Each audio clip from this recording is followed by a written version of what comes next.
this tent that I built out here in order to get outside. I haven't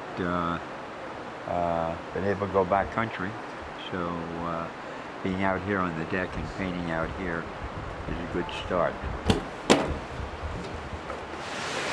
This is what I'm going to work on today, and give it some gesso covering on top of this canvas. But this whole business of outside painting started when I took that sudden heart arrest a year ago, end of March. I literally dropped dead one morning, and I fortunately did it in front of my wife, and she made a quick decision, hey, I want to keep this guy, and started CPR, and I got lucky.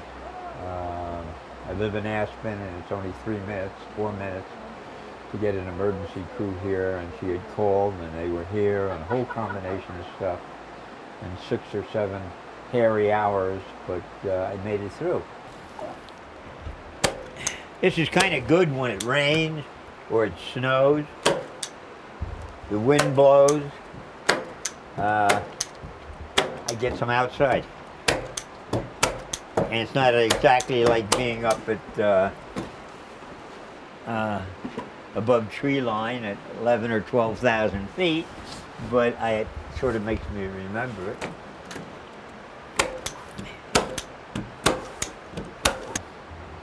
In this particular case, I think my influence over the last year and a half has been the drop dead thing.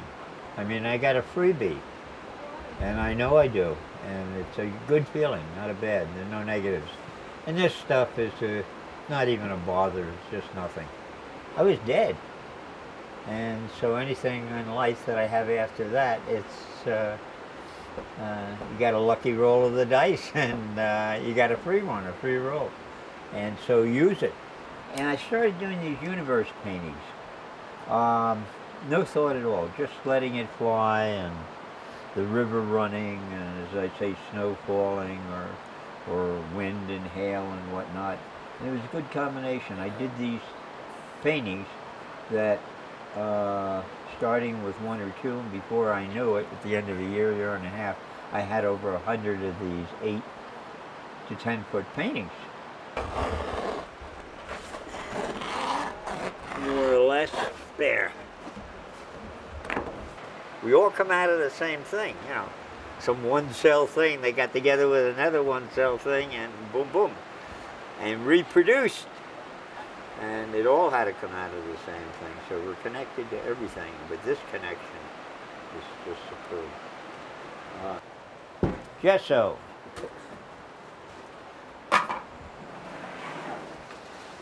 This I need a brush. This has several purposes. One, to gesso the canvas, to protect the canvas. I use acrylics. Using acrylics are water-based and actually more permanent in the long run. Anyway, I do it this way. And the second thing of this, it gives me good exercise. I mean, it is. If you do 2 or 3 of these a day and blah, blah, blah, and you're moving and thinking of a bunch of things, you're getting some movement in. There we go. But after, what has it been? 47 years of painting every day, and a lot of hours every day. Not the dozen and more hours that it was in the beginning, but still maybe 8 hours every day. And you learn how to paint. And in learning how to paint, you lose something. You lose that not knowing. You lose that wonder. You lose that, not fear, but concern or whatever. You just know. And then the question is how to stay away from the stuff you know. I mean, it's one thing to be able to do something when you need it. It's another thing you slip it in because you know it's going to work, and you know it's good, and you know how to do it. What we know is often, I think, one of our big problems, how to get back, not to innocence, but to struggling a bit with it. Uh, if you want something enough and you bug yourself with it, uh, it happens. All right. This painting later, we'll go into another stage after this dries, and then we'll take it inside. Whatever it's going to be, will be. I got a little more on that corner, and this is done.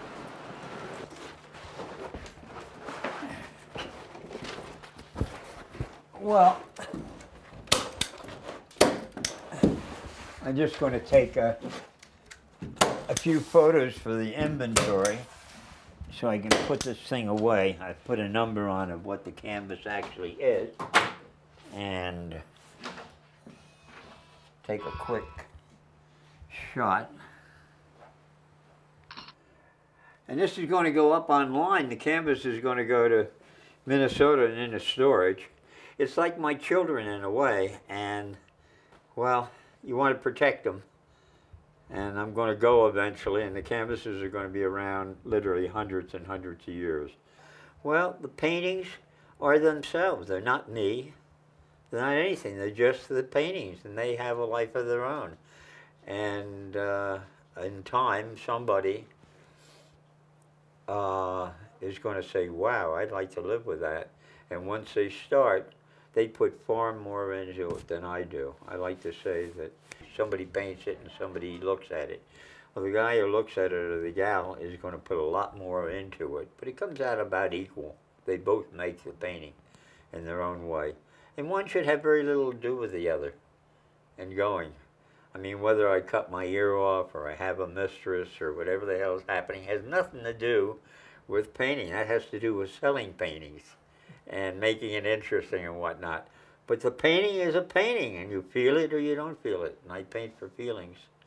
And if somebody attaches it to their feelings, I don't name them. I say face of, like something like this. It's a face of woman, you know, face of young woman, head of young woman. I don't want anything more than that. Maybe 20 years from now or 20 years ago, somebody bought this and they lived it and they died and they passed it on to their daughter, and their daughter writes me an email now and says, who was she? And I've lived with her all my life, and you tell me something about the canvas. And I try to be gentle because they're very sincere about it. But no, it's really what they do that counts, not what I do at this point or what intention I had or anything. It's nothing to do with it. It's what it is to them. That's the reality. And if they can feel it and use it, boy, I'm delighted.